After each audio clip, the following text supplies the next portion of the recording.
அனைவருக்கும் வணக்கம். அடியேன் புதன்வி சிவசுப்பிரமணியம். சிம்மராசி நேயர்களுக்கு அருமையான ஒரு பதிவு காத்திருக்கிறது. சிம்மராசியில் பிறந்த ஜாதகர்களுக்கு அனைவருக்கும் அடியேனின் புத்தாண்டு வாழ்த்துக்களும் பொங்கல் வாழ்த்துக்களும். எல்லோரும் நன்றாக வாழ்க வளர்க, எல்லாம் வல்ல இறைவனை வேண்டிக் கொள்வோம். காஞ்சிபுரம் மகா பெரியவா அருளாசியில் எல்லோரும் நன்றாக வாழ வேண்டும் என்று வேண்டிக் கொள்வோம். அடுத்தது, ஒவ்வொரு ராசிக்கும் பலன்கள் கூறி வருகிறோம். அதுபோல சிம்ம ராசிக்கும் இந்த புத்தாண்டு பலன் எப்படி இருக்கும் என்கின்ற அடிப்படையில் நாம் பலன்களை பார்ப்போம். சிம்ம ராசி நேயர்களுக்கு பொதுவாகவே நிறைய பேர் சிம்ம ராசியில் பிறந்தவன் மிகவும் கோபக்காரன், எதுக்கும் பயப்பட மாட்டான், திறமைசாலி என்று பலவிதமாக பல கருத்துக்கள் அவர்களுக்குள்ளேயே அவர்கள் உருவாக்கி கொள்கிறார்கள். ஆனால் சூரியன் ஆட்சி பெற்ற ராசி என்பது உண்மைதான்.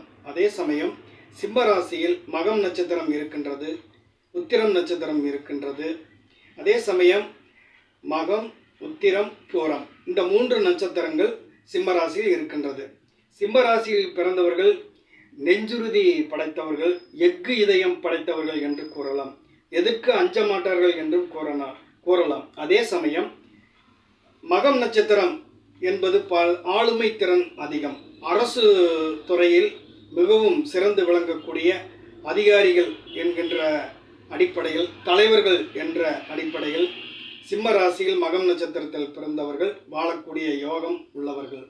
பூரம் நட்சத்திரம் என்று எடுத்துக்கொண்டால் கலைத்துறையில் சிறந்து விளங்கக்கூடிய ஒரு ஜாதகர்கள் என்று கூறலாம்.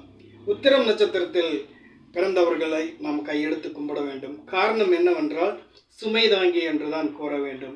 எத்தனை கஷ்டங்கள் இருந்தாலும் அந்த நட்சத்திரத்தில் பிறந்தவர்கள் தயவு செய்து நீங்கள் கவலைப்பட வேண்டாம், எதுவாக இருந்தாலும் என்கிட்ட சொல்லுங்கள், நான் பார்த்துக்கிறேன் அப்படிங்கிற மாதிரி உங்களுடைய சுமைகளை அவங்க வாங்கிட்டு உங்களை சந்தோஷமாக இருக்கிறதுக்கு உண்டான வாய்ப்புகளை ஏற்படுத்தி தரக்கூடிய ஜாதகர்கள். இந்த அடிப்படையில் தான் சிம்மராசி இருக்கு.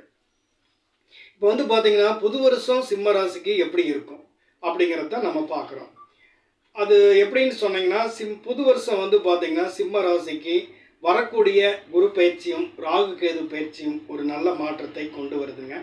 கொஞ்சம் ஆன்மீகத்தில் ஈடுபாடுகள்லாம் குறைவாக தான் இருக்கும். ஆனால் ஈடுபாடு இருக்கிற மாதிரி இருப்பாங்க, ஆனால் நிறைவாக தராதுங்க. அதாவது கூட்டத்தோடு நடங்க போகலாம் அப்படின்ட்டு நம்ம கூட வருவாங்க, சாமி கும்பிடுவாங்க. இருந்தாலும் அவங்க வேலை உண்டு, அவங்க வந்து இருப்பாங்க. வேலையில் கண்ணுங்கருத்தமாக இருப்பாங்க, சம்பாதிக்கிறதுல தீவிரமாக இருப்பாங்க. பக்திங்கிறதெல்லாம் அவங்களுக்குள்ள என்ன தெரியுங்களா, காசு இருந்தால் தான் பக்தி அப்படிங்கிறது தான் யோசிப்பாங்க. அதனால் பார்த்திங்கன்னா தர்மவான்களும் இருக்கிறாங்க. அவங்களுடைய நேரங்காலம் திசாபுத்தியின் அடிப்படையில் கோயில்களுக்கு நிறைய சேவைகள் புரிவதும், தலைமை பொறுப்பு எடுத்துக்கிறதும், நிறைய பார்த்துக்கிறது எல்லாமே அது ஒரு நேரங்காலத்தில் தான் அவங்க பண்ணுறாங்க.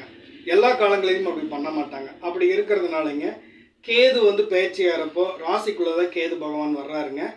அவருடைய கேது பகவான் பயிற்சியில் ராகு பகவான் கும்பராசிக்குள்ளே வர்றாருங்க. கும்பராகு அப்படிங்கிறது அருமையான ராகு. அதே சமயம் சிம்மத்தில் கேது அப்படிங்கிறதும் ரொம்ப நல்லா இருக்கும். குரு பயிற்சியும் ஒரு நல்ல பயிற்சியை தான் உங்களுக்கு சிம்ம ராசிக்கு வருது. அதனால் பார்த்தீங்கன்னா புது வருஷத்தில் இது வரைக்கும் இருந்த ஒரு கஷ்டங்கள் நிவர்த்தியாருக்கு வாய்ப்புகள் இருக்குது. ஆனால் ஆன்மீக வழிபாடுகள் அப்படிங்கிறது நிறைவாக இருக்கணும்.